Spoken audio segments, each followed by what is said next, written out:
क्या बिहार एनडीए में सब कुछ ठीक चल रहा है और जो ठीक ठाक दिख रहा है क्या वो सिर्फ दिखावा है या एनडीए अंदर ही अंदर बीमार है?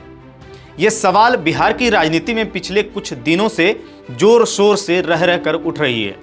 गठबंधन में रहने के बावजूद तमाम पार्टियां अपने अपने मतलब की बात कर रही हैं। भले ही एनडीए में सीट शेयरिंग का फॉर्मूला तय हो चुका है, लेकिन एक सवाल अभी भी निकल करके सामने आ रहा है कि मुख्यमंत्री का चेहरा कौन होगा।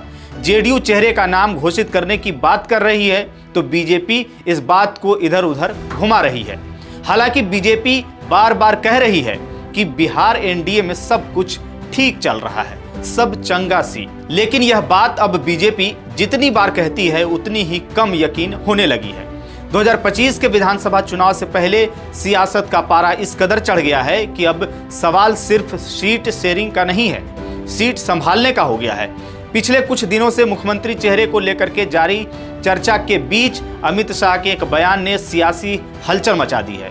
उन्होंने मुख्यमंत्री चेहरे को लेकर के क्या कुछ कहा है वो भी आपको बताएंगे, लेकिन उससे पहले आपको एक डिस्कशन वीडियो का छोटा सा क्लिप दिखाते हैं जिसमें द हिंदी टॉप के फाउंडर सैयद तारिक अहमद ने आज से 2 दिन पहले अपने विश्लेषण में सीएम के चेहरे को लेकर के क्या कुछ कहा था, आप भी सुनिए।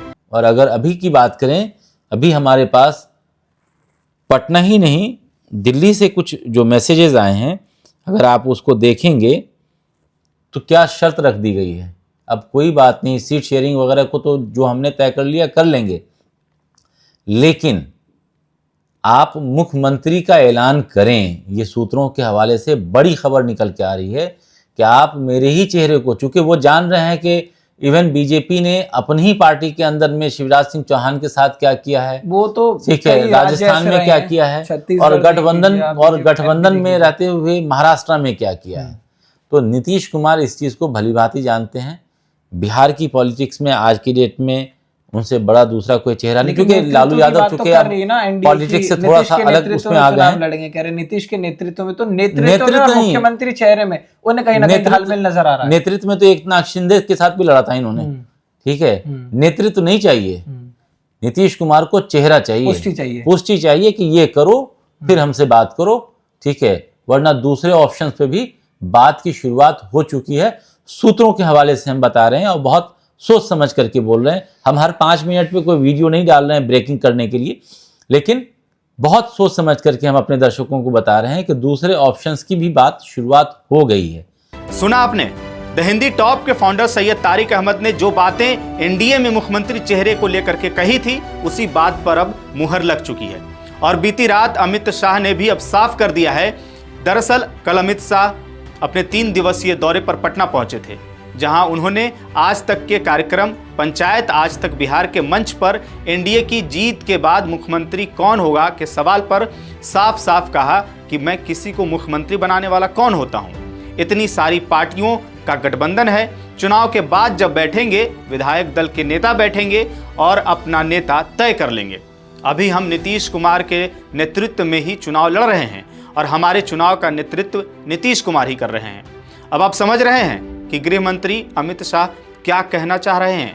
वो कहते हैं ना कि इंसान के लिए इशारा काफी है, तो लोग अब इसे अमित शाह का इशारा ही समझ रहे हैं जो नीतीश कुमार के लिए कहा जा रहा है। चुनाव के बाद विधायक दल तय करेगा कि मुख्यमंत्री कौन होगा। अब बस यही एक लाइन बीजेपी की रणनीति का पूरा रोड मैप खोल देती है।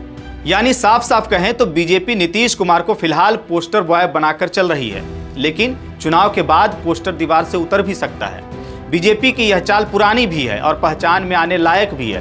पहले नीतीश कुमार को एनडीए में वापस लाओ, उनके सुशासन की ब्रांडिंग से जनता को भरोसा दिलाओ, और फिर जब नीतीश आ जाए तो कह दो अब फैसला विधायक दल करेगा। कहने का मतलब है वोट लाने में नीतीश की जरूरत, लेकिन सत्ता चलाने में बीजेपी का अधिकार। बीजेपी के इस 2 मुहे खेल पर अब सवाल उठने लगे हैं। क्या बीजेपी वाकई नीतीश कुमार पर भरोसा करती है या बस उन्हें चुनावी मोहरे की तरह इस्तेमाल कर रही है? 2020 में भी कुछ ऐसा ही हुआ था। मुख्यमंत्री तो नीतीश कुमार रहेंगे, लेकिन रिमोट कंट्रोल बीजेपी के पास था। और अब लगता है कि 2025 में रिमोट की तो जरूरत ही नहीं रहेगी, क्योंकि टीवी ही बदलने की तैयारी चल रही है। नीतीश कुमार के लिए हालात किसी राजनीतिक चेतावनी से कम नहीं है। कभी बीजेपी को सत्ता तक पहुंचाने वाले साथी अब उसी गठबंधन में संदेह के शिकार हैं। शाह का बयान यह इशारा करता है कि बीजेपी अब साझेदारी नहीं बल्कि सत्ता पर एकाधिकार चाहती है। नीतीश कुमार की भूमिका अब वैसी ही होती जा रही है जैसी किसी पुराने फिल्म के हीरो की तरह, जैसे नाम बड़ा और रोल छोटा। बीजेपी के अंदर खाने में यह चर्चा भी तेज है कि इस बार पार्टी अपने चेहरे के साथ चुनाव लड़ेगी ताकि नतीजा के बाद किसी को कुर्सी के लिए मोल भाव का मौका ना मिले। नीतीश कुमार का संतुलन सूत्र शायद अब बीजेपी की रणनीति की गणना में फिट नहीं बैठ रहा, जो इतने सालों से साथ चलकर भी भरोसे का रिश्ता नहीं बना पाए। अब वही बीजेपी उन्हें फिर एक बार धोबी पछाड़ देने की तैयारी में लगी हुई है। अमित शाह का बयान महज एक बयान नहीं बल्कि नीतीश कुमार के राजनीतिक भविष्य पर लिखा गया प्रारूप है। बीजेपी अब नीतीश के बिना नीतीश वाला एनडीए चाहती है, जहां नाम उनका हो लेकिन काम पूरा बीजेपी का हो। 2025 का चुनाव आते आते यह सवाल और गहराता जा रहा है कि क्या नीतीश कुमार फिर से बीजेपी के भरोसे खेलेंगे या इस बार बीजेपी ही उन्हें खेल दिखा देगी।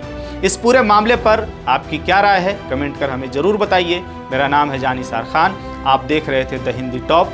बाकी ऐसे ही तमाम खबरों के लिए चैनल को सब्सक्राइब करिए और हमें इंस्टा, फेसबुक और एक्स पर भी फॉलो कीजिए। धन्यवाद।